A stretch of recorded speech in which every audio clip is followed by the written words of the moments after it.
Mapagpalang araw ka, Banong, at sa lahat ng ating kakaibigan. Tawagin niyo na lamang ako sa pangalang Nestor. Ang kwentong ito ay ang apo ko ang nag-ayos at nagsulat para maipasa ko ang aking karanasan. Noong kalakasan ko pa, isa akong matinik at kinatatakutang albularyo sa probinsya ng Capiz. Marami ang lumalapit sa akin para magpagamot. Pero isa lang ang siyang nagpapahirap sa akin palagi. Yun ay ang mga nilalang na aswang. Maraming aswang sa Capiz. Alam naman ng lahat yan, lalo na ng mga taong doon talaga nakatira. May iba namang nagsasabi na doon na daw sila lumaki, ngunit hindi pa rin sila nakakakita ng aswang hanggang ngayon. Ang masasabi ko lang sa kanila, dapat ay ipagpasalamat nila na hindi pa sila nakakakita ng aswang. Dahil kung nakakita na sila ng aswang noon, baka hindi na nila tayo napapakinggan ngayon. Noon, talagang kahit saan ka magpunta, malaki ang tsansa na may aswang ka nang nakakaharap. Malakas ang pakiramdam ko kung may aswang ba sa paligid. Yun ang dahilan kung bakit ang daming aswang na kinatatakutan ako. Sa katunayan, pansamantalang nawala ang mga aswang noon nang dahil sa isang aswang na napatay ko. Wala pa ba mga halamang gamot na pinapakuha ko sa iyo kay paring Edgardo?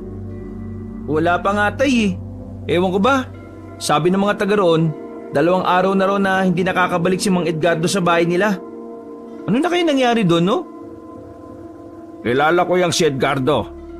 Bata pa lang kami, gala na ang taong yan. Baka nagpunta na naman niya sa kung saan-saan. Pupunta ng malayong lugar at uutang sa kung sino-sino tapos uuwi.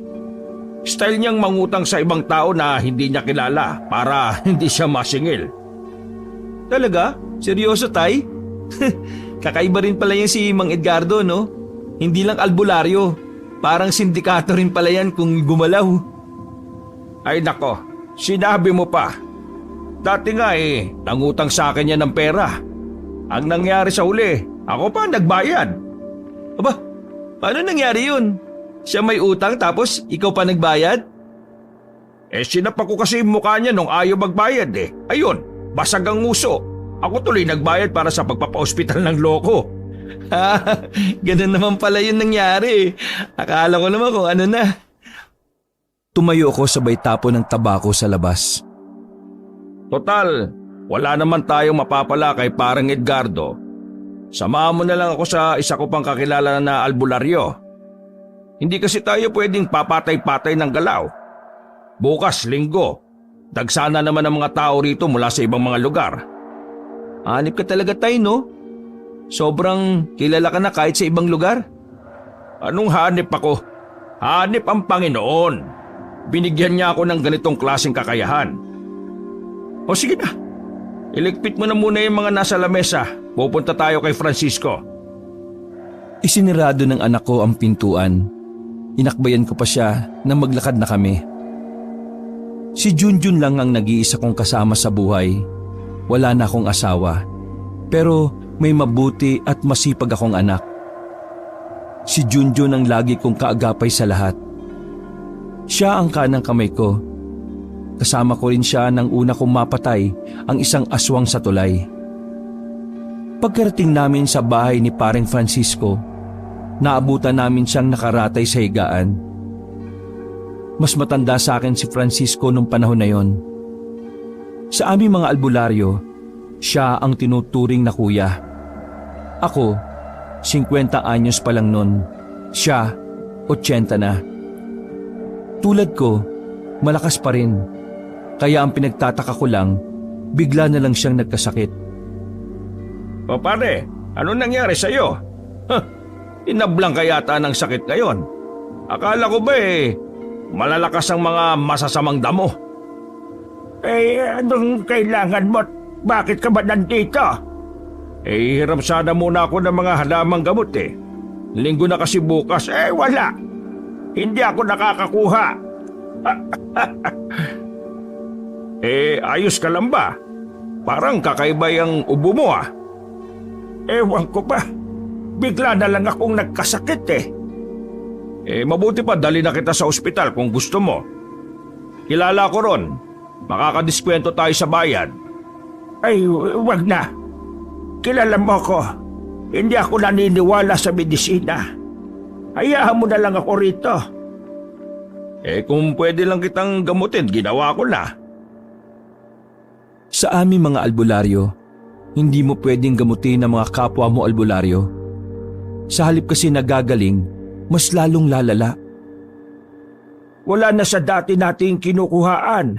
Kung gusto mo, doon ka sa kinukuhaan ko na isa pa, sa kabilang bundok. Marami ron. Maraming salamat pero sige, magpagaling ka muna pare. Nestor, ikaw ang pinakamabagis at matinik na albularyo sa atin ngayon. Nakikiusap ako sa iyo. Mag-ingat ka palagi. Ikaw lang ang pag-asa ng mga tao. Teka, kung makapagsalita ka naman parang mamamatay ka na. Hindi natin alam kung saan ang hangganan ng buhay. Huwag ka mag-alala. Mag-iingat ako pare. Tinapik ko siya sa balikat. Nagpaalam na rin kami sa kanya. Pakiramdam ko, Tay, hirap na hirap si Mang Francisco, no? Ayos lang kaya siya? Akayanin niya yon. Nakibit balikat na lamang si Junjun. Bago maging tirik ang araw ay lumakad na rin kami. Isang bag lamang ang dala namin pero may 4 na sako sa loob. Malayo-layo ang lakarin namin patungong bundok. Ayos lang naman kahit 50 na ako. Malakas-lakas pa naman ang tuhod ko noon. Makalipas ang 4 na oras, nasa paanan pa lang kami ng kabilang bundok. Hingal na kagad si Junjun. Pa, pahinga muna tayo. Pagod na ako eh. Walang ya. Sino ba matanda sa atin? Kabata-bata mo pa ang bilis mo nang mapagod. Umupo kami sa gilid ng puno. Malakas ang hangin kaya kahit papaano ay nakakagaan sa pakiramdam. Habang nagpapahinga kami, meron kami nakitang mga bakas sa katawan ng mga puno. Mga bakas ng kalmot. Tiningnan ko yun ng maigi. Napagtanto ko na gawa yun ng isang mabangis na aswang. Tay, bakit po? May problema ba? May aswang sa bundok na ito, anak. Mag-iingat tayo. Nakita ko agad ang pagbabago ng reaksyon ni Junjun. Halatang kinabahan din siya. Huwag ka matakot. Kasama mo naman ako, ano ka ba? Hindi naman ako natatakot, Tay. Lalo na kapag kasama ko kayo. Ang inaalala ko lang paano kung pumunta pala sila sa baryo natin? Saan ba ako nakatira? Di ba sa baryo din natin? Bakit ka kakabahan? Basta. Iba talaga ako tub ko Huwag ka na mag-isip ng kung ano-ano. Masyado mo lang binabahala ang sarili mo Bumalik na rin kami sa paglalakad. Naging maayos naman ang paglalakbay namin. Hapon na nang marating namin ang kapatagan, kung saan nakatanim ang mga pambihirang halamang gamot. Ayos pala dito, Tay. Buti, nakakarating si Mang Francisco sa layo nito, no? Alam mo anak, kami mga albularyo, kahit gaano kalayo, basta para sa panggagamot, kinakaya namin. Mahalaga sa amin ang buhay ng tao. Sandali kaming napatigil ng anak ko nang maramdaman kong may paparating. Nilapit ko si Junjun sa akin. Nakuha niya kagad ang mga senyas ko kaya marahan na rin niyang dinukot ang itak niya. Tay, aswang yun? Oo, kaya ihanda mo ng sarili mo. Nakadapa lang kami ni Junjun. Lagpas tuhod ang mga halaman. Sapat na para makapagtago kami. Mga ilang sandali lang, natanaw na namin ang isang lalaking payat. Matangkad, mahaba ang buhok at walang damit pang itaas. Kita mo yan? Mukha lang nagdodroga yan pero laman loob ng tao dinadali niya. Dito ka lang anak, haharapin ko lang. Sige, Tay, bugbugin mo. Tuwang-tuwa na naman si Junjun ng mga sandaling yon. Gusto niya talaga akong makita na nakikipaglaban sa mga kakaibang nilalang. Oy, aswang na mukhang lamok! Na 10 taon lang hindi nakakasipsip ng dugo. Pag-usap nga tayong dalawa. Tumingin siya sa akin. Pulang-pula ang mga mata niya at naglalaway. Hindi siya nagsasalita. Para siyang baliw. Ano? Hindi mo ako kilala? Ako lang naman ang nag-iisang albularyo na iniiwasan ng lahat ng kauri mo. Wala pa ring tugon ng aswang sa akin. Kaya naman inilabas ko na rin ang pangmalakasan. Nang nakita niya yon, ay saka siya nagkaroon ng reaksyon. Bigla na lang niya akong tinakbo at nasa aktong lulundagan na ako nang ihagupit ko sa kanyang itako. Tinamaan siya sa bandang liig kaya agad naman siyang bumulagta. Mangisay-ngisay siya sa damuhan. Ang galing mo talaga, Tay! Anong magaling? Kailangan na nating umalis dito. Kahit magaling ako, hindi ko sila kakayanin kung sabay-sabay silang aatake. Kaya tara na! Wala kaming sinayang na oras ng anak ko. Dali-dali kaming umalis sa kabundukan na yon. 7:00 na ng gabi na makauwi kami sa bahay. Pagkalapag ko pa lang ng halamang gamot sa lamesa, isang balita na kagad ang natanggap namin mula sa kapitbahay. Mag Nestor! Si Mang Francisco po! Sa hindi ko malamang dahilan, bigla na lamang akong kinabahan, Kabanong. Huminga ako ng malalim at saka nagmadaling tinungo ang bahay ni Paring Francisco. Naroon ang ibang kapitbahay. Lahat ng mukha nila ay may bakas ng awa. Padaan! Sandali! Nakita ko ang kapwa ko albularyo na nakahiga pa rin sa papag. Dilat ang mga mata. Pero nang hawakan ko ang palapulsuhan, ay wala na itong pulso. Tay, ano po? Wala na. Wala na si Paring Francisco. May lumabas na itim na insekto sa bibig ni Francisco. Lumipad yon palabas ng bintana. Sa bagay pa lang na yon, alam ko nang hindi pangkaraniwan ang pagkamatay niya. May nangyari na hindi ko alam. Aling Maribet, total kayo ang nakakakilala sa mga anak niya. Makikisuyo lang sa kanila para ipaalam ang nangyari sa tatay nila. Tumango sa akin si Aling Maribet. Lumabas na rin kami ni Junjun doon. Malalim na paghinga na lamang ang nagawa ko. Siguradong maraming tao ang malulungkot sa pagkawala ni Francisco. Bukod kasi sa akin, kilala rin siya sa baryo. Tay, iisa ba tayo nang iniisip? Hindi siya namatay sa sakit. Pinatay siya ng aswang. Sinasabi ko na nga be. Mga aswang lang naman ang nakikita kong gumawa nito. Gumaganti na sila sa pagpatay ko sa kasamahan nila noon. Anong balak niya, Tay? Ano pa ba? Di hahanapin ko silang lahat. Sumilay ang nakakalokong ngiti sa akin. Pero binawi ko rin kaagad kasi naalala ko, patay nga pala si Paring Francisco. Buwi na muna tayo sa bahay. Magpahinga muna. Bukas na bukas, aalis tayo. Pupuntahan ko si Edgardo. Baka nakauwi na. Kailangan niyang malaman ang nangyari kay Francisco. Kinabukasan, hindi nga ako nagkamali ng hinala. Mabilis na kumalat sa buong baryo ang nangyari kay Paring Francisco. Pero buti na lang, wala pa ni isa sa kanila ang naghihinala na aswang ang dumali kay pare. Hindi muna nila pwedeng malaman kung sino ang pumatay kay Francisco. Kailangan maging kampante ang mga aswang na walang alam ang lahat. Naglakad na kami ng anak kong si Junjun patungo sa bahay ni Edgardo. Habang palapit kami ng palapit, kinakabahan ako. May mga nakakasulubong kasi kaming tao na parang nababahala. Binilisan namin ang lakad namin. Pagdating namin doon, naabutan namin ang mga tao sa tapat ng bakuran. Ganon na ganon ang eksena sa bakuran ni Francisco. Hindi ko tuloy maiwasan na mabahala. Pero mas lalo kong nababahala nang marinig ko na isa sa mga tsismosa, may lumabas daw na itim na insekto na lumipad mula sa bibig ni Edgardo.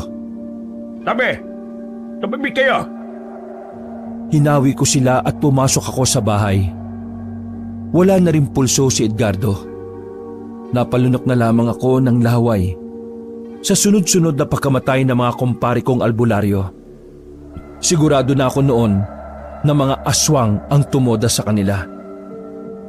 Lintik na mga aswang yan Iniisa-isa ang mga albularyo Ilang sandali lang ay nagdatingan na rin ang mga kamag-anak ni Edgardo. Napatabi na lang kami sa gilid. Iyakan sila ng iyakan. Habang nangyayari yon, isang kahina-hinalang lalaki ang nakita at napansin ko sa labas ng bakuran. Nakipagsiksikan ako sa mga tao at hinanap ko ang lalaki. Nakita ko siya na naglalakad na palayo. Hindi ko na siya hinabol pa. Alam ko naman na isa siyang aswang. Hindi naman ako natakot. Sa katunayan, mas nasasabik pa ako. Dahil sa wakas, maghahanap na naman ako ng mga aswang na papatayin. Tay, bakit? Aswang ang isang yon. Bakit hindi natin nabulin? Hayaan mo. Wala rin naman siyang balak lumaban Nagmamadali kaming umuwi sa bahay. Nilabas ko ang mga gamit ko mula pa sa baul. Matagal ko nang hindi nagagamit ang mga yon. Napapangiti na lang ako. Hindi ko inakala na darating ulit ang oras na kailangan kong iparamdam sa kanila kung gaano ko kabangis. Ewan ko lang kung hindi umiyak yung mga siraulong aswang na yan. Katana? Saan galing yan, Tay? Galing ito kay Mr. Hamura Akuragi. Sino yun? Isang hapon na nakausap ko dati nung nagpunta ako sa Maynila. Ang katana na ito ay ginagamit niya na pamatay ng mga kakaibang nilalang sa bansa nila. Mukhang maangas din yan Pero bakit nasa iyo yan, Tay? Tigok na si Mr. Hamura Akuragi.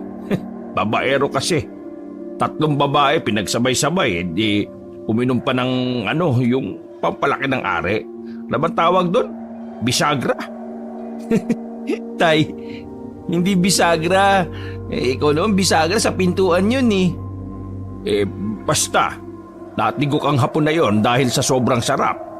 Inatake sa puso, ayun. Nakita niya na si Lord. Natawa pa ang anak ko. Napaka-inosente ng utak dahil 25 anyos na. Palibasa, wala pang nadadaling babae. Puro na lang larawan ni Sunshine Cruz ang tinitingnan. Kung nabubuntis nga lang ang banyo namin, baka sobrang daming anak na ni Junjun kakaano niya. Sinarado ko na ang bowl ko. Napadako ang tingin namin nang biglang may kumalabog sa labas. Nakita na lang namin ni Junjun ang kaibigan niyang si Bonito na nakasubsob na sa lupa. Pambira ka naman. Kasi bakit ka ba nagmamadali? Kahit kailan talaga, ari ng sablay ito Diyos ko talaga tong batang to. Nagmamadaling bumangon si Bonito. Lumapit siya sa amin nang may ngiti. Mang Nestor, Junjun, may nakwentong nani ko tungkol sa aswang. Di po ba, maghahanap kayo ng aswang mamayang gabi? Tumingin ako ng masama kay Junjun. Pasensya ka na, Tay. Nadulas ang dila ko Nasabi ko tuloy kay Bonito. Ay nako, wala na akong magagawa. Basta Bonito, huwag ka lang munang maingay at baka mataranta mga tao Ay, siya nga pala. Ano pala yung kwento na sinasabi mo? Sabi ni Mama, parang may katrabaho daw siyang aswang Tuwing uwian daw kasi nila sa gabi, bigla-bigla na lang daw nawawala. Tapos, parang amoy malansa. Yun lang. Tapos, pinaginalaan ka agad na aswang? Hindi pa tapos no. Teka muna, kukwento pa ako Yung isang kasama nila Mama, buntis. Tingin daw ng tingin yung babaeng pinaginalaan nilang aswang. Tapos, sumasakit palagi yung tiyan ng buntis. Palagay ko, aswang talaga yun Bonito, kapag yung sinasabi mo ay walang katotohanan, ikaw ang totodasin ko. Paano kapag totoo? Ikaw po tutudasin ko. Ba't sira ulo ka, tatay ko yan, oh. Maniwala na kasi kayo. Hindi naman ako nagsisinungaling eh. Tsaka si nanay, hindi yung chismosa. Bira lang mag-uwi ng chismis yun sa bahay. Pero lahat totoo. Nagkatinginan kami ni Junjun. Matagal ko na rin namang kilala si Bonito. Bata pa lang si Junjun magkaibigan na silang dalawa. O sige, susubukan natin yung sinasabi mo. Kasama ako? Hindi, patulog ka sa inyo. Sasama ako. Hindi niyo naman alam kung saan yung trabaho ng nanay ko eh. Oo nga, tay. May punto naman doon si Bonito. O sige, sumama ka. Basta ayaw ko ng tatanga-tanga ha. Una kong tinataga yung mga tanga kaysa sa aswang. Ayos! Napapailing ako. Minsan, napapaisip na lang din kung bakit sa dami ng pwedeng maging kaibigan ni Junjun, kinaibigan niya si Bonito na hindi ko malaman kung matino o siraulo. Pagdating ng gabi, inanda na rin namin ni Junjun ang mga gamit namin. Yung katana ko ay isinokbit ko na rin sa likuran ko. Ibinigay ko naman sa anak ko ang pana. May palaso yun na ang dulo ay binabad sa bawang at asin. Oh, nasaan na yung kaibigan mo? Di ko alam dun. Ang sabi ko kanina, alas 7 dapat nandito na eh. Palis na kami nang makita namin paparating si Bonito. Ang daming nakakabit sa katawan niya na bawang. May daladala rin siyang itak. Hindi mo ba may tatago yung itak na yan? At saka, saan mo pinagkukuha yung bawang na yan? Baka mamaya paninda pa ng lola mo yan ha. Isasauli ko naman po kinabukasan, Mang Nestor eh. Isara ulo din pala itong taong to no? Tara na nga. Nauna na akong naglakad sa dalawa. Sumakay kami ng tricycle. Hindi naman kalayuan ang sinabi ni Bonito. Maya-maya lang, binaba na rin kami sa gilid ng kalsada. Madilim at matataas ang punong naroon. Ang bukod tanging may liwanag doon ay ang factory sa hindi kalayuan. Ayun na yung factory. Tara, lakarin na lang natin. Oo, teka. Alam mo ba kung ano yung mukha ng sinasabi mong pinaghihinalaan ng nanay mo na aswang? Napangiti ng pilit si Bonito sa akin. Huh? Diyos ko, pambihira. Sige, ako nang bahala. Mararamdaman ko naman kung sino yon. Dito na lang tayo maghintay. Dito rin naman dumadaan yung mga trabahador kapag labasan na nila Lapit na yun. Hindi nga nagtagal. Lumabas na ang mga nagtatrabaho sa factory. Kasama na roon ang nanay ni Bonito, kaya bigla na lang siyang nagtago sa likuran namin. Isa-isa kong pinagmasdan ng mga dumadaan na tao. Pero nakasakay na lang sila ng tricycle ay wala naman akong naramdaman na kakaiba. Dito, wala naman na. Nasaan? Wala rin yung kasamaan nila nanay na buntis Baka hindi pumasok. Hindi. Sabay silang umalis ni nanay kanina Halik kayo. Baka nasa lupa kasama yung babaeng aswang. Kahit naiirita na ako ay sumunod na lang ako. Umikot kami sa likod ng factory. At hindi nga nagkamali si Bonito. Nandun ang dalawang babae. Isang buntis, isang hindi. Pinakinggan namin ang pinag-uusapan nila. Sumama ka na lang sa akin. Sinasaktan ka naman pala ng asawa mo Kung sasama naman ako sa iyo, mas lalo siyang magagalit. Akong bahala. Aalagaan kita. Isusumbong natin siya sa mga pulis kapag sinaktan ka niya. Sumama ka na sa akin. Ligtas sa pupuntahan natin. Tapos, sabay pa tayong papasok at sabay tayong uuwi. Hindi na nakatiis ang kalooban ko nang marinig ang ginagawa ng aswang. Dinukot ko ang katana ko at sumampa sa mataas na bakod sa pamamagitan ni Junjun at Bonito. Nagulat ang dalawang babae nang lumitaw ako. Lalong-lalo na ang babaeng aswang na nagpapanggap lang na tao. Hoy, ikaw, buntis! Layuan mo yan! Nagtataka ang babaeng buntis. Hindi niya malaman kung ano ang sasabihin. Nang makasunod sa akin si Junjun at Bonito, hinila ang buntis palapit sa akin. Aswang ka! Ramdam na ramdam ko presensya mo! Walang ano-ano, bigla na lang siyang nagbago ng anyo. Tatakas pa sana siya nang bigla ko siyang habulin at tagain. Natamaan ko siya sa hita. Tumumba ang babaeng aswang.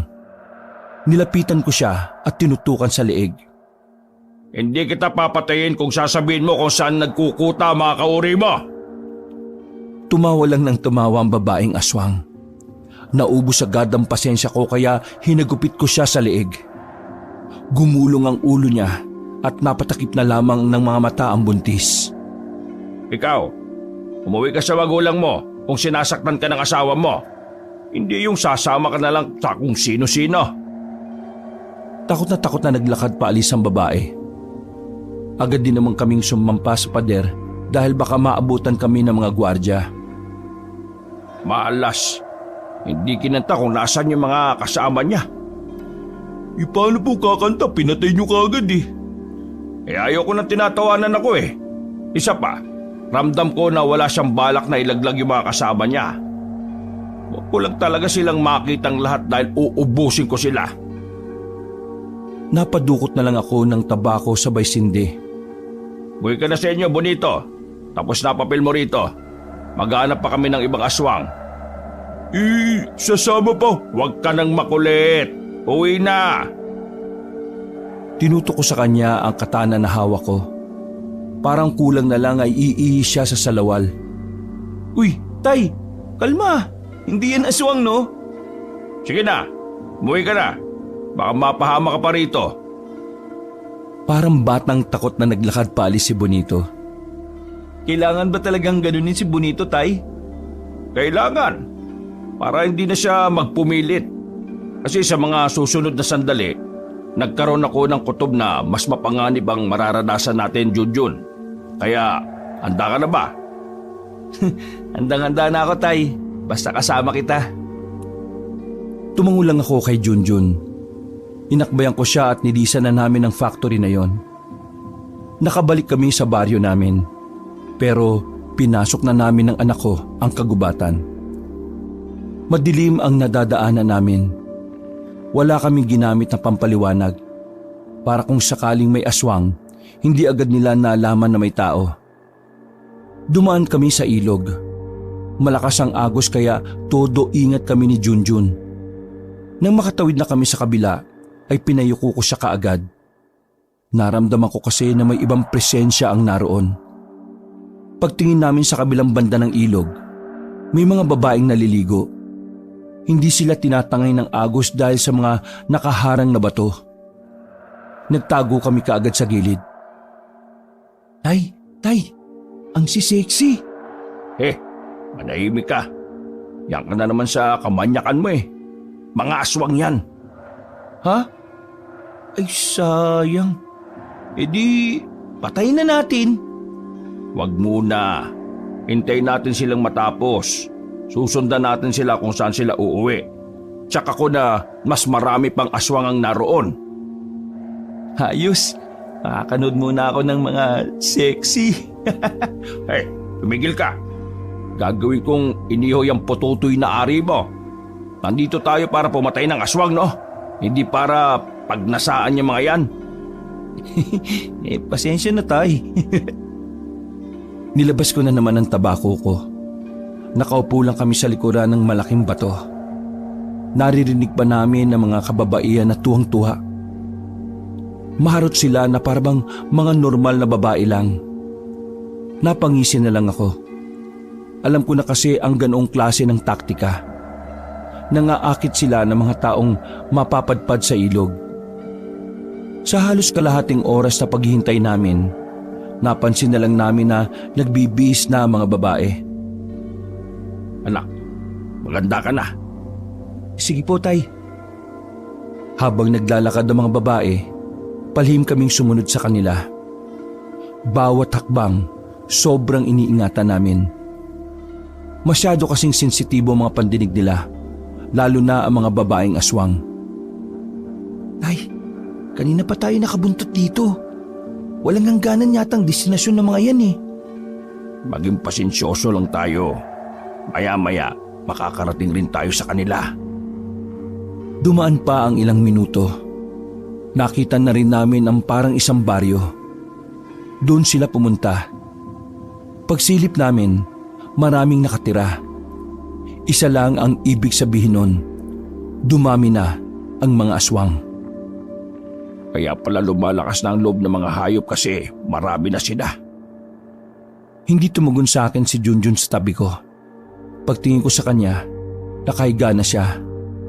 Naalarma ako kaya agad ko siyang inasikaso. Anak! Bigla na lang may mga naglabasang aswang mula sa dilim. Nasa 3 sila.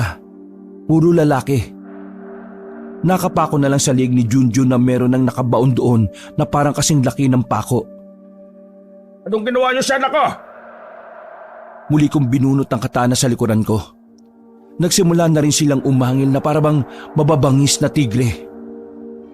Wala akong pinatawad sa isa sa mga aswang na yon. Ako ang unang lumusob. Hindi ko na sila hinayaang makadampi sa akin. Wala pang 1 minuto ay napatay ko na kagad silang 3. Pagkatapos, binalikan ko si Junjun.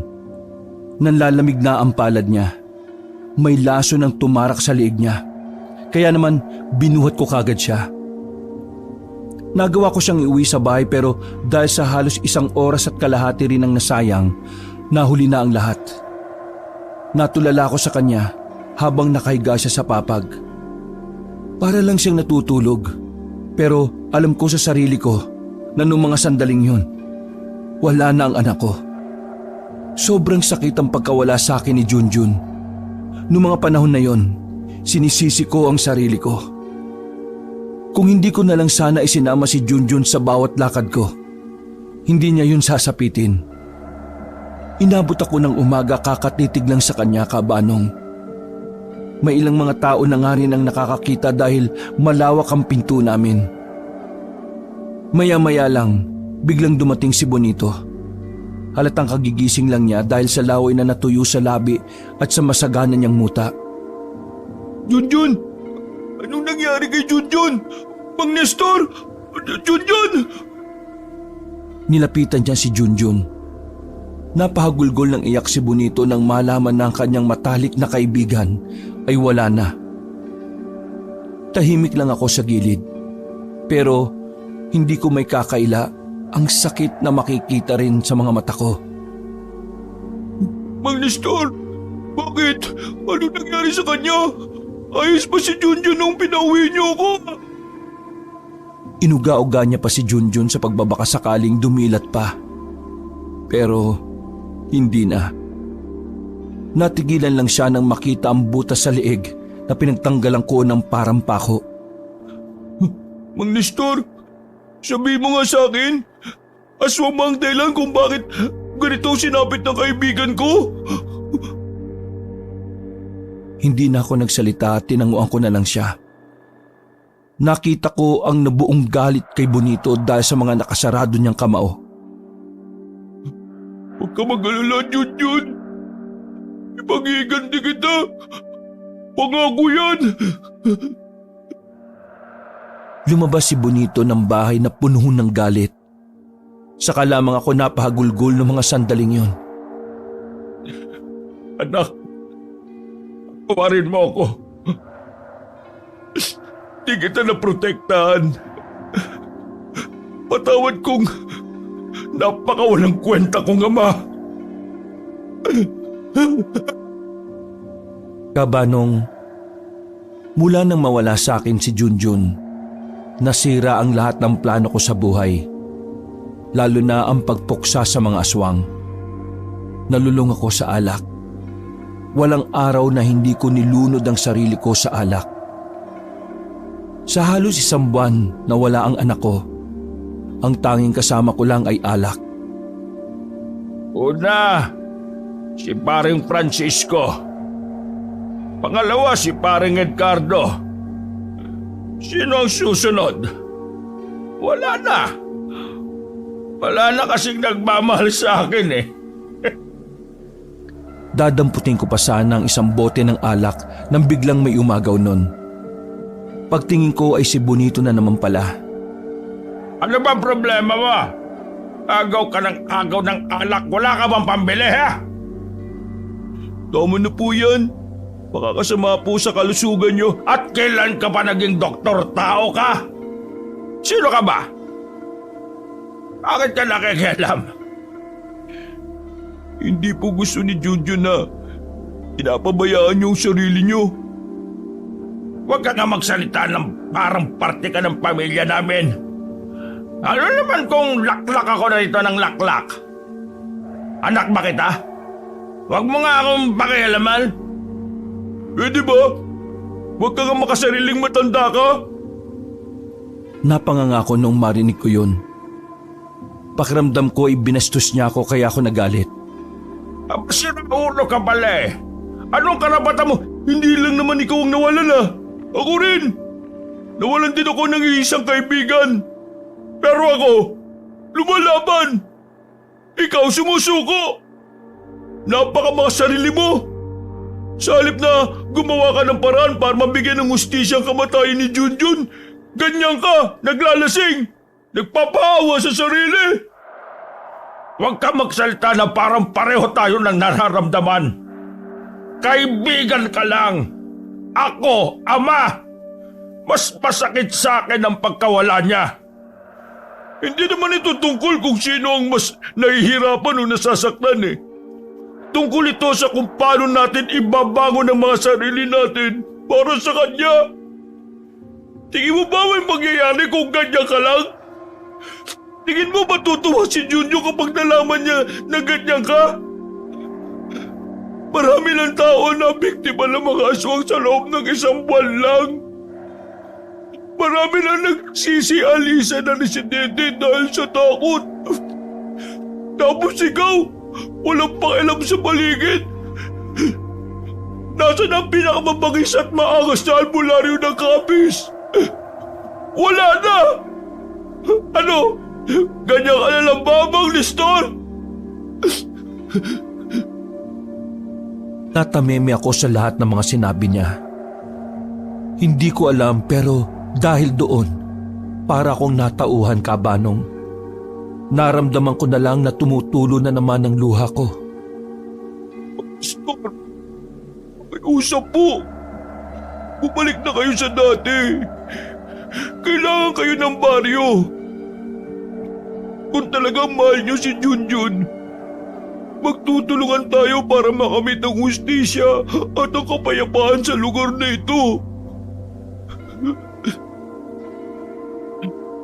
Hindi ko alam. Hindi ko na alam ang gagawin ko. Buhat nang mawala si Junjun, pakiramdam ko wala na akong kwentang ama at albularyo. Napatigil ako sa pagsasalita nang bigla kong tumaob sa kinauupuan ko. Naramdaman ko na lang na sumakit na ang bandang pangako. Sinuntok pala ako ni Junjun. Sa laki ng kamao niya, sulido talaga ang naramdaman ko. Bakit mo ako sinuntok, Bonito? Para magising ka sa katotohanan. Ano? Gusto mo isa pa? Para magising ka na talaga? Sandali. Tumigil ka muna. Ano? Ayop ka. Masakit eh. Nakadikit na ako sa dingding nun. Nabawasan din ang tama ko. Pagtingin ko kay Bonito, ibang-iba na ang aura niya. Hindi na siya yung dating mukhang isip bata. Marahil, binago siya ng mga nangyari kamakailan lang. Lalo na ang pagkawala ni Junjun. Mahabang katahimikan ang naghari noon ng mga sandaling yun. Pero muli yung binasag ni Bonito ang katahimikan. Mang Nestor, tandaan mo, mas makukonsensya ka kapag may kaya kang gawin, pero mas pinili mong walang gawin. Iniwan ako ni Bonito sa magulo naming bahay. Natulala na lang ako. Dahil sa kakaiyak, hindi ko na namalaya na nakatulog na pala ako.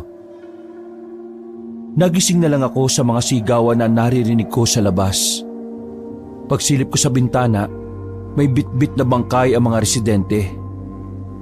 Narinig ko sa mga kamag-anakan na nag-iiyakan, winakwak daw ng aswang ang lalaking yon. Kahit mahilo-hilo pa, lumabas ako sa bahay. Sinundan ko ang mga tao at dinala yon sa isang bahay. Puro iyakan lang ang natirinig ko. Hindi ko na namalayan na nasa likuran ko na pala si Bonito. Sa loob ng isang buwan, parang naging normal na lang na may inuuwing ganyan dito kada gabi o kada araw. Nakikita mo ba ang mga kabahayan na yon, Mang Nestor? Wala nang nakatira dyan. Umalis sila rito dahil sa panganib na baka sila na ang mabiktima. Mang Nestor, para tayong nasa gera na walang general.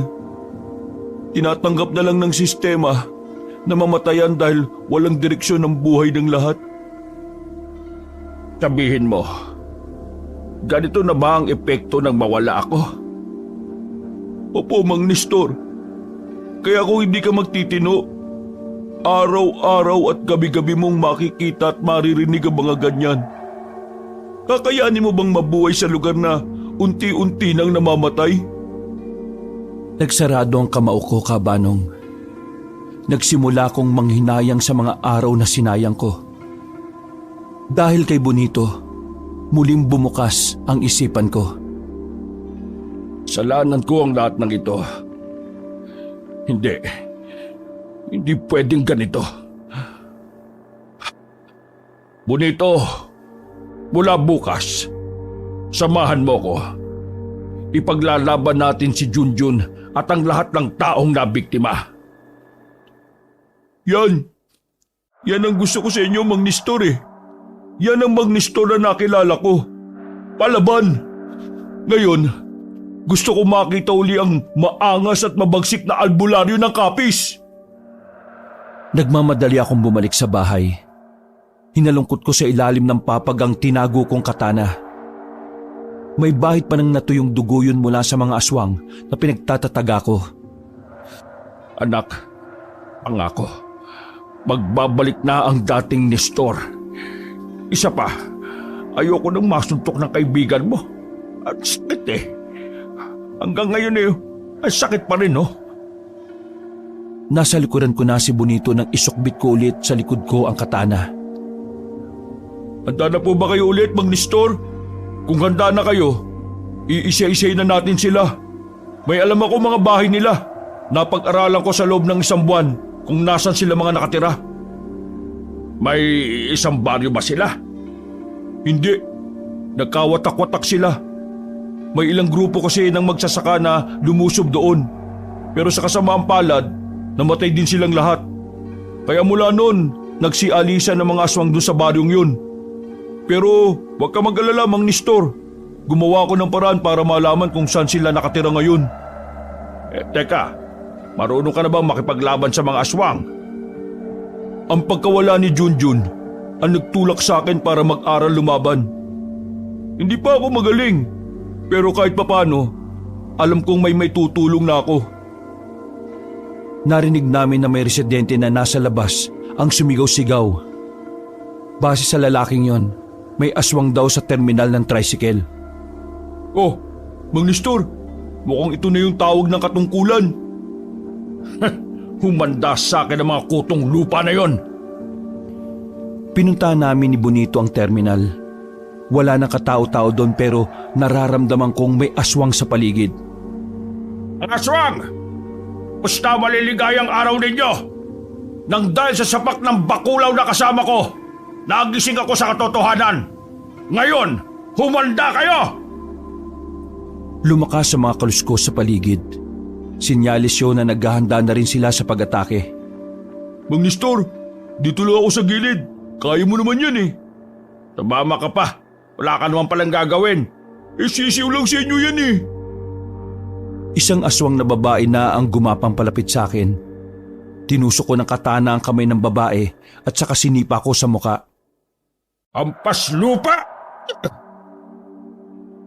Hiniwa ko siya ng katana ko sa balikat. Tinaga ko na rin sa tagiliran.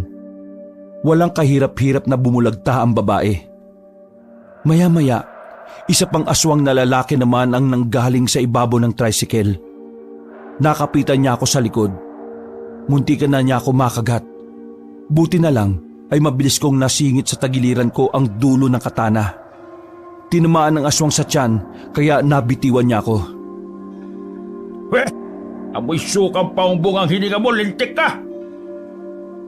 Tinaga ko ang aswang na yon sa braso. Sinunod ko naman ang hita. Nang bumagsak na siya sa sahig, tinuluyan ko na siya sa leeg. Dahil sa ginawa ko, nagkaroon ng pagdadalawang isip ang ibang aswang na sana ay aatake rin. Pakisabi sa iba niyong mga kasama, buhay na ulit ang mabangis na albularyo! Sabay-sabay na umalis sa mga aswang na parabang mga pusang natataranta. Mang Nestor, wala pa rin kayong kupas ah. Ang galing niyo pa rin. Bonito, bukas ng gabi, dalhin mo ako sa sinasabi mong binabahayan ng mga aswang.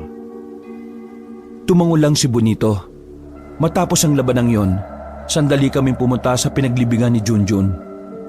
Kaunting lakad lang din naman ang sementeryo mula sa baryo. Umupo ko sa puntod ni Junjun. Hinaplos ko ang pangalan niya. Sa loob ng 1 buwan, yun ang unang pagkakataon na hindi ako umiyak. Sa halip, may saya akong nararamdaman. Anak, pasensya ka na kung tagalan ng pagbabalik ko ha. Pero huwag ka mag-alala. Ipagpapatuloy ko yung nasimulan natin. Junjun, Tol, sinapak ko nga pala yung tatay mo ah. Sakit ng panga niya eh. Pakiramdam ko na iba yung forma ng pangakunak eh. Buwisit talaga tong kaibigan mo. Ngayon matino na ulit ang tatay mo. Mabibigyan na rin namin ng hustisya ang kamatayan mo, Tol. Hintay ka lang dyan, ha? Anak, pangako, hindi masasayang lahat ng pinaghirapan natin. Maibabalik natin ang kapayapaan sa baryong ito. Pangako ko yan sa iyo. Humangin ng malakas at parabang nakikiramay din sa amin ang panahon. Bigla na lang kasing umulan ng malakas. Bago pa may makaamoy na impakto sa amin sa sementeryo, umalis na rin kami doon. O paano? Dito na ako. Umuwi ka na muna. Mang Nestor, Oh, bakit? pwede bang sa inyo na ako tumira? Ha? Bakit? Ayaw mo ba sa inyo? Ayaw mo rin ba sa akin? Di naman sa ganon. Nagtataka lang ako. Bakit? May nangyari ba? Inalayas na ako sa amin nung nakaraan pa. Wala nang maging interesado ako sa mga aswang. Pinapili ako ni nanay at tatay eh. Pinili ko kung saan ako sasaya. At yun ay ang makamit ang hustisya para kay Junjun. Hindi mo naman kailangan talikuran ng pamilya mo, Bonito. Pero yun ang gusto nilang mangyari eh. Ang mawala ako sa pamilya namin. Matagal na nila ako pinapalis kasi wala daw akong silbi. Kaya heto, gusto ko na lang makatulong sa nakakarami. O edi tara, sa bahay ka na. Baka maiyak ka pa eh. Magmula ngayon, tayo na ang magkapamilya. Po? Talaga, Mang Nestor? Ayaw mo yata eh. Kahit na papaano ay naging magaan ang pakiramdam ko nung oras na yon. Pakiramdam ko, kasama ko pa rin ang anak ko. Sa mga nakalipas na araw, mas naging maganda ang pagsasama namin ni Bonito. Lalo na nang isa-isa na naming natutuntun ang bahay ng mga aswang. Marami-rami na rin akong napaslang na aswang. Wala akong pinapatawad. Wala akong pinipiling edad. Basta banta sa kalikasan ng mga tao, pinapaslang ko. Walang pagdadalawang isip. Hey Nestor, yun na yung isa sa mga bahay na naman ko dati. Pang-5 na yan. Malayo pa lang eh, ramdam ko na kagad ang presensya nila. O sige, alerto ka, Bonito. Tutudasin natin ang mga yan ng walang pahirap-hirap. Ano pa nga ba? Nauna akong tumayo at umalis sa pinagtataguan namin. Tamang masid muna si Bonito bago siya sumunod sa akin. Nang ilang metro na lang ang layo ko, sinenyasan ko na siya. Lumapit kami mismo sa harapan ng bahay. Ang iingay nila sa loob. Hindi nila kami naramdaman. Bonito, akin na ang gas at saka posporo. Pagkakuha ko nun, sinilaban ko ang tapat ng bintana. Wala pang 10 segundo, nagtakbuhan na sila palabas ng pinto. Kinagulat nila na naroon kami. Hindi nila alam kung ano ang uunahin. Kung bahay ba nilang nasusunog o kaming nasa harapan nila. Pasensya na. Naitapo ko kasi yung tabako ko sa bahay nyo eh. Sino kayo? Kailangan ko ba talaga magpakilala? Nagbago ang mga itsura nila. Mababangis na ang mga anyo nila. Naglalaway at nag-uuslian ng mga matatalim na ngipin. Mga labastangan, anong karapatan niyong sunugin ang pamamahay namin? Mga mabababang tao! Ay! Huwag kang ngang mainitin ang ulo. Kalmado kung... Mabilis na gumapang ang lalaki palapit sa amin. Kaso hindi siya umubra sa husay ko. Nanlaki na lang ang mga mata nila nang makitang nasubsob ang lalaking aswang. Tumatagas ang dugo sa leeg. O kayo, magpaalam na kayo sa kinikilala niyong Diyos. Gumalaw na rin kaming dalawa ni Bonito. Walang nagawa ang mga aswang kundi ang umilag lang ng umilag. Nakakapikon, hindi man lang lumalaban ang mga tukmol. Naglabas ng palaso si Bonito. Pinagtititiran niya ang mga aswang na gumagapang sa kung saan-saan. Naubos niya ang 6 na palaso pero isa lang ang tinamaan doon. Kaunting ensayo pa.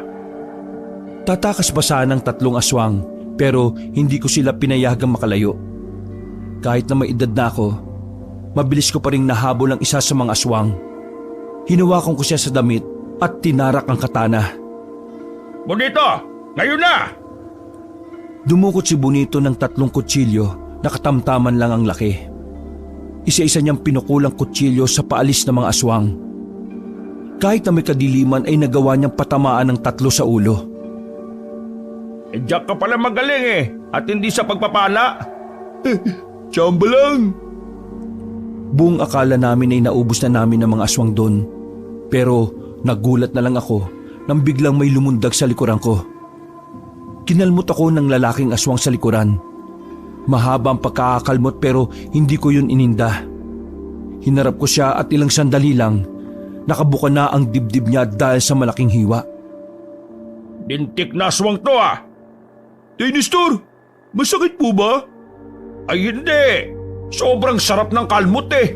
Sa sobrang sarap eh, gustong-gusto ko nang mapaungol eh! Siyempre masakit no! Mahapti! Dumudugo na nga eh! Tinanggal ni Bonito ang damit ko.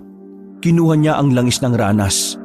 Katumbas yun ng alkohol, pero mas mahapdi at mas matapang. Mabisang panglinis ng sugat galing sa mga kalmot at kagat ng aswang. Kailangan kasing malinis kagad ng sugat lalo na kapag kalmot yun ng aswang. Malaki kasi ang tsansa na maimpeksyon dahil mas marumi ang kuko ng mga aswang. Aray! Isit ka naman! Dahan-dahan lang! Pinadapa niya ako sa lapag na nilatagan lang niya ng damit. Nililinis niya ang sugat ko na parabang ang dami-dami niyang alam sa panggagamot. Halos maihi-ihi ako sa sobrang hapdi nun. Parang namanhid ang buong likod ko. Pero kalaunan din naman ay nawala ng kaunti ang kirot. Tiklo pala kayo sa maabding sugat eh. Huwag kang maingay. Baka may makarinig na aswang dito. Kapag nalaman nilang may sugat na malala ang isang manunugis o albularyo, sasamantahin nila yon. Gusto mo bang mamatay ako? Depende. Ay, biro lang. Mabuti pa, tumayo ka na. Umuwi na muna tayo. Tinulungan niya ako makabangon. Napatingin na lang ako sa mga aswang na nakabulagta. Sayang. Kung nabubuhay sana si Junjun, siguradong tuwang-tuwa yun na makita itong mga nakahandusay na aswang. Dalawa sana kaming alalay mo. Inakay na ako ni Bonito. Nang makabalik na kami sa baryo, lahat ng madadaanan namin ay nagbibigay galang sa akin. Para na talaga akong artista noon na mas lalo pang sumikat. Mula kasi nang tugisin ko ang mga aswang, nanumbalik na rin ang moral ng mga residente. Hindi na sila gaanong natatakot sa tuwing lalabas sila ng bahay dahil alam nila na naroroon ako na poprotekta sa kanila. Hanggang sa makapasok na kami sa bahay ay may mga nagbabanggit pa rin ang pangalan ko. Tay Nestor, isang bahay na lang ang alam kong natitira na tinitira ng mga aswang. Sa palagay ko, kakaunti na lang din ng mga aswang na nandun eh. Huwag tayo magpakampante. Alam mo, yung mga nahuhuli, yun talaga yung nagdadala ng problema minsan sa laban eh. O sige na, bukas na lang natin isipin yun. Magpahinga na muna kayo, Tay Nestor. Kasi inaantok na rin ako eh. Ay sige na, mauna ka na. Hindi ako makakatulog nito sa hapdi ng sugat ko eh. Nauna nang makaidlip si Bonito. Ako naman ay nakatagilid lang at malalim ang iniisip. Naudot ang pagmumuni-muni ko nang biglang marinig ko ang tinig ni Junjun sa labas. Tinatawag niya ako. Nung una inakala kong nananaginip ako. Sinampal-sampal ko na muna ang mukha ko pero totoo pala ang naririnig ko. Marahan akong tumayo kahit na nahihirapan. Ay! Buksan mo itong pinto! Buhay ako! May kakaibang saya ang naramdaman ko noon. Kahit na alam kong malabo, umasa pa rin ako na sana nga ay si Junjun yun. Papunta na ako sa pintuan nang matauhan ako. Pasimple kong kinuha sa ilalim ng papag ang katana. Dinikit ko ang pisngi ko sa pintuan at nagsalita. Huwag mong gayahin ang boses ng anak ko. Tinarak ko ang katana sa pinto. Tumagos yun sa labas at nasaksak ko kung sino man ang naroon. Umagos ang dugo sa katawan ng katana. Hindi ko pa rin yun hinuhugot. Kung nanahimik ka lang sana di sana hindi ka namatay ngayon. Sumilip ako sa bintana. Nakita ko sa labas ang isang lalaki na nakadikit ang katawan sa pintuan namin. Hinayaan ko lang yung kahit naririnig ko ang paghihingalo niya. Bumalik ako sa higaan na parang wala lang nangyari. Hindi ko na namalayan na nakatulog na pala ako. Kinabukasan ng 6:00, nabulabog ako dahil sa malakas na sigaw ni Bonito. Nakabangon ako at sandali ko nakalimutan na may sugat ako sa likuran. Nantok ka. Ano ba't bakit ka nagsisigaw dyan? Ano tong nasa pinto? Nagtatanong ka pa. Nakita mo ng katana di ba? Pambira naman. May pinatay ka na naman baka gabi nang wala akong kalamalam? Masarap na ang tulog mo eh. Kaya hindi na kita ginising. Yang napatay kong aswang na yan, may kakayahan siyang makapanggaya ng boses. Buti na lang hindi ako nauto. Bumuntong hininga na lang si Bonito. Pinagtulungan naming alisin ang bangkay ng aswang sa pintuan. Inilagay namin sa drum at sinunog yon. Bonito, bumili ka nga ng tsaa kay Aling Paring. Bili ka na rin ng pandesal kay Tatang Dorito. Umalis si Bonito at wala pa itong damit pang itaas. Naiwan ako nakatulala sa drum na nagliliyab. 10 minuto lang ay nakabalik na si Bonito. Dala na niya ang mga pinabili ko. Tay Nestor, may nakausap akong Ali. Kilala ka niya, hinahanap ka niya eh. Ale, anong sabi mo? Sabi ko wala ka. Naisip ko kasi na baka magpapagamot. Di ba wala ka sa wisyong manggamot ngayon? Typical na customer lang. Pero weirdo eh. Parang kilalang kilala ka niya. Ano bang itsura? Parang kasing tanda mo rin. Puti na rin konti yung buhok. Tapos ang sabi niya, matagal na raw kayong hindi nagkikita. Napaayos ako ng upo. Hindi ba aswang yan? Mukha namang hindi. Wala akong maamoy sa kanya bukod sa mapanghis eh. Tingin ko, kilala mo yun. Ay nako, baka nagpapanggap lang na customer pero isa pala sa mga inutangan ko. Natawa na lang si Bonito sa akin. Pero ang totoo, may kakaiba akong nararamdaman. Lumipas sa maghapon at naghanda na rin kaming dalawa ni Bonito. Yun na ang huli naming lakad para puksain ang mga natitirang aswang. O Bonito, ito na ang huli. Pagkatapos nito gusto ko ayusin mo ulit ang sarili mo, ha? Ayusin? Magtrabaho ka para sa sarili mo. Huwag mo masyadong ikulong ang sarili mo sa ganitong gawain. Kailangan mo ring magkapamilya. Sumang-ayon naman si Bonito sa sinabi ko. Nakita ko ang biglang pagbabago ng reaksyon niya. Kita sa mukha niya ang lungkot dahil sa ginawang pagtakwil sa kanya ng kanyang pamilya. Bago kami umalis ng bahay, dumaan muna kami saglit sa puntod ni Junjun. Nagtaka kami dahil merong bagong bulaklak na nakalagay doon. Napasuyod tuloy kami ng tingin. Wala naman kasing ibang pwedeng maglagay ng bulaklak doon kundi kami lang ni Bonito. Tay Nestor, sariwa pa yung bulaklak oh. Ibig sabihin kalalagay lang nito. May isa pang tao na nagmamahal kay Junjun. Pero wala akong ideya kung sino yon. Hindi kaya may kasintahan si Junjun pero hindi lang natin alam? Kilala ko si Junjun. Lahat ng natitipuan niya sinasabi niya sa akin. Hindi siya naglilihim pagdating sa mga ganong bagay, no? Hindi mo rin masasabi, Tay Nestor. Alam mo naman na may pagkamanak yung anak niyong yun eh. Ay nako, kung sino man siya, sana tulad natin matanggap na rin niya ang pagkawala ni Junjun. Ay teka, mukhang kailangan na nating umalis. Kakagat ng dilim oh. Lumakad na rin kaming dalawa ni Bonito. Malayo-layo ang lalakbayin namin sa gabing yon dahil sa kabilang bundok pa ang huling bahay na pupuntahan namin.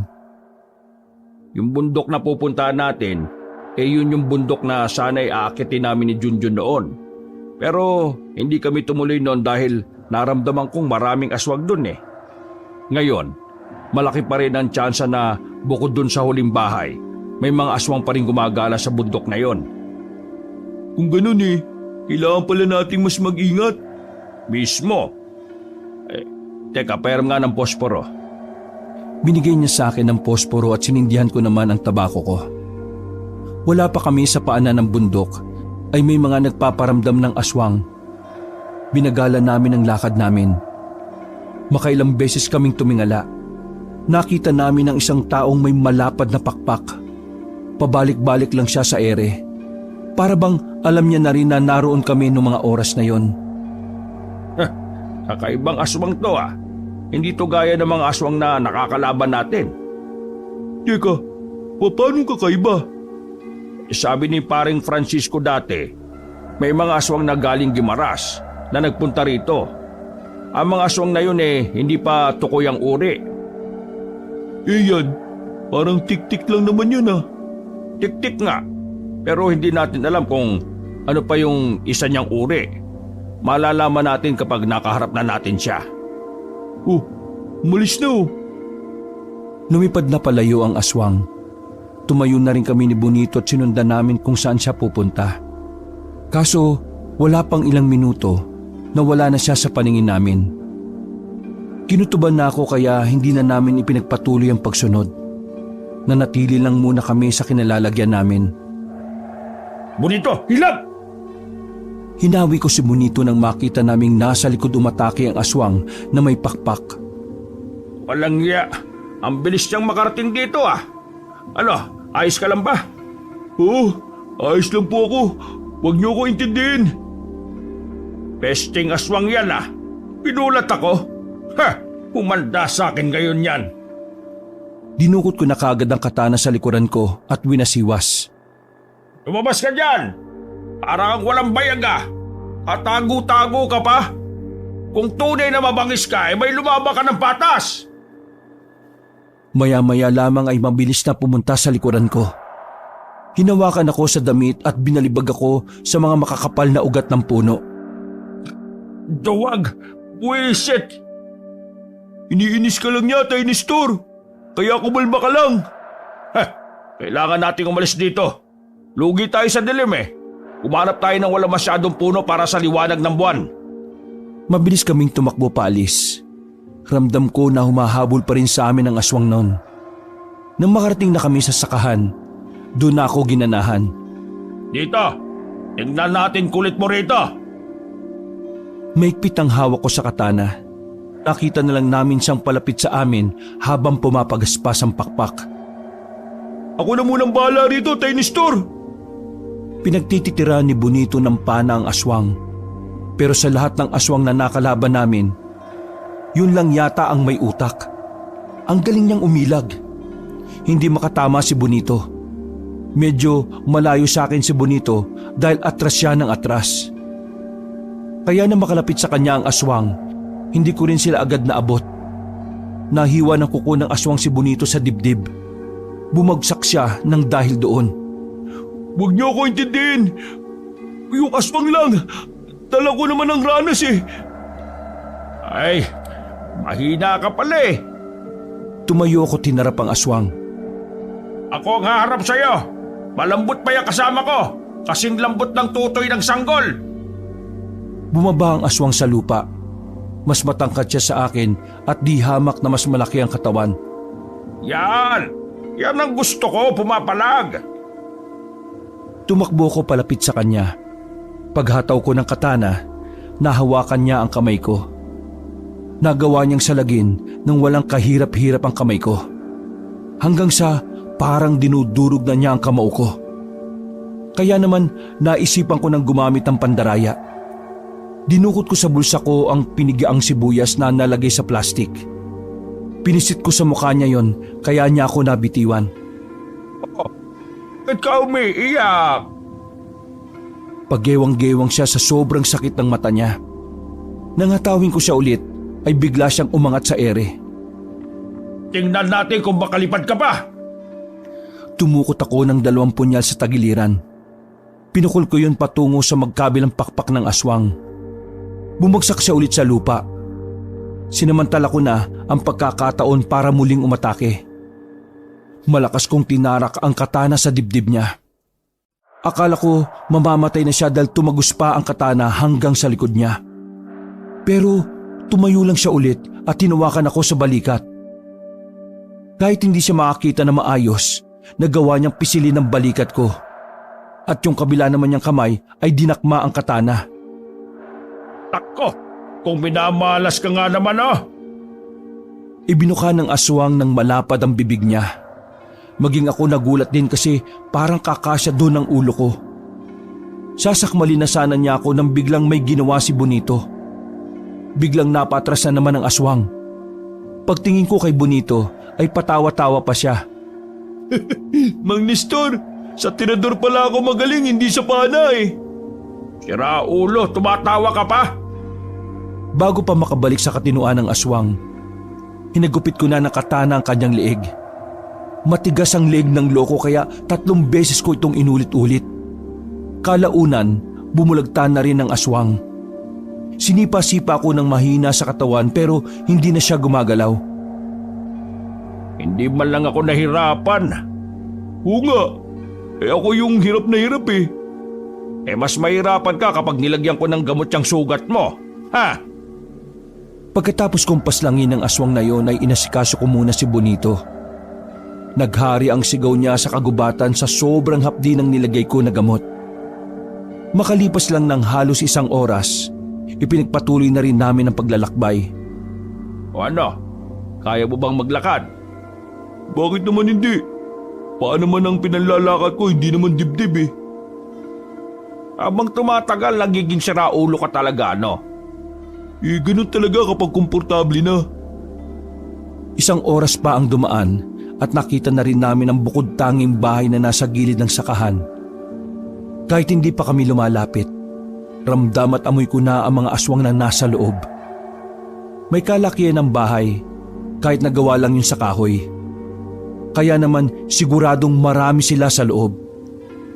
Ano? Sunugin na lang natin. Wag, maamoy nila yung gaas. Hindi naman niya katulad ng mga tangang aswang na nasunog natin. May nararamdaman ako na parang isa sa kanila mabangis. Kaya lumapit tayo, dahan-dahan. Tara. Bago kaming tuluyang makalapit ay siniguro naming walang nakakakita sa amin. Sinamantala namin habang parang abalang-abala ang mga tao sa loob. Papasukin na sana namin ang bahay nang biglang may lumabas na aso. Hey Nestor, aswang din ba yan? Oo, pero sana hindi marunong tumahol. Nagkatinginan kami ng aso na para bang alam niya ang gagawin namin. Maya-maya, nagulat na lang kami ni Bonito nang biglang sumigaw ang aso.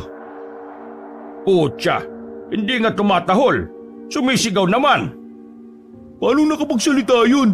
Pambihira oh. May mga aswang na kayang magsalita kahit na nakaanyong hayop sila. Naalarma ang mga nasa loob. Nagsilabasan sila at halos lahat sila ay puro babae. Bonito, tirador ka ba ng mga chicks gaya ni Junjun? Tiradorin mo na yung mga yan! Mabilis na binalahan ni Bonito ng pako ang tirador. Isa-isa niyang tinirador ang mga babae na nagluluwaan ng mga dibdib. Bulagta kaagad ang iba. Ang iba naman ay nagsisilundagan papunta sa amin. Pero dahil magaling ako, wala ni isa sa kanila ang makadampi sa amin. Lahat ng lalapit ay sumisirit na lang bigla ang dugo. Makalipas lang ang ilang minuto, ay patay na silang lahat. Maging yung aso na naging tao ay dinamay na rin namin. Ay nako, nakakakulit talaga ng mga babae kahit kailan ano. Buti nga hindi sila nagbunga nga habang lumulusob eh. Natigil ang pag-uusap namin na may isang matandang babae ang lumabas ng bahay. Napansin kong nawala ang ngiti sa mukha ni Bonito. Celia? Celia? Magkakilala kayo? Anong ginagawa mo rito? Tay Nestor, yan yung matanda na naghahanap sa'yo eh. Siya ang asawa ko na matagal na kaming iniwan. Kumusta ka na, Nestor? Sabihin mo sa akin, bakit ka naging aswang? Dahil ito ang landas na gusto kong tahakin. Ang maging mataas kesa sa tao. Umalis ka't iniwan mo kami para sa ganyang buhay. Kailan mo ba huling ginamit ang utak mo? Nestor, ang maging tao ay isang pagiging alipin ng lipunan. Bakit hindi mo na lang ako samahan? Manahimik ka. Mga aswang ang dahilan kung bakit namatay si Junjun. Tapos gusto mong sumama ako sa'yo? Isa kang malaking tanga. Paano mo nagagawang sikmurahin na maging kagaya nila samantalang sila rin ang pumatay sa anak natin? Kapalaran ni Junjun nang mawala sa mundo. Ganon ang kapalaran ng mga tao.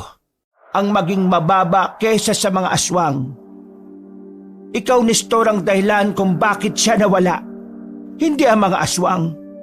Kaya masasabi kong tama lang na maaga siyang nawala. Kesa naman gamitin mo siya laban sa akin balang araw. Napakawalang hiya mo talaga, Celia. Walang konsensya. Napakasama mo. Pagbabayaran mo ang pag-iwan mo para dyan sa gusto mo. Papatunayan ko sa iyo na kamatayan ang dulo ng kapalaran na tinahak mo. Nasa akto nga atake na ako nang may pahabol pa siyang sinabi. Mahal pa rin kita.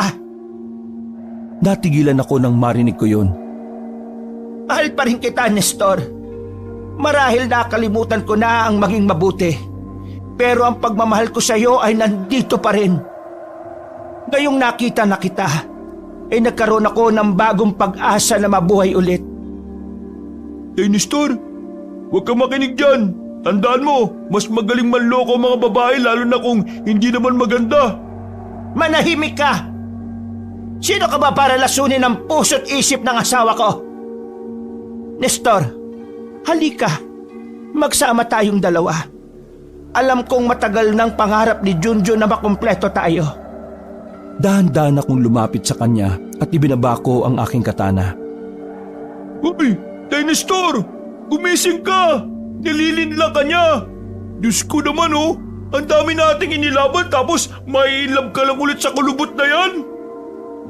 Hindi ko pinakinggan si Bonito. Hinarap ko si Celia. Nakangiti siya, tinawakan pa ang pisngi ko. Patawad kong nasira ang pamilya natin. Pero muli tayong magsama. Bubuo tayo ulit ng pamilya. Manahimik ka!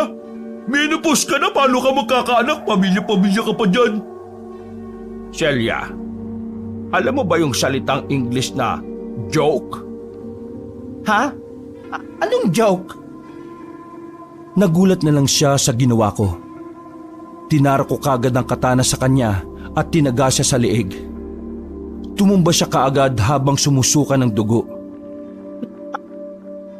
Traitor ka! Ramdam ko masamang balak mo kaya hindi mo ako maiisan, ano? Alam ko rin na mas malakas ka sa akin. Kaya kailangan kitang traidorin. Tay Nestor, ang galing mong umarte ah. Napasakay mo ako dun. Pwede ka maging artista. Ang role mo, tanga-tangahan. Celia, magpahinga ka na. Tapos na ang tadhana ng grupong binuo mo.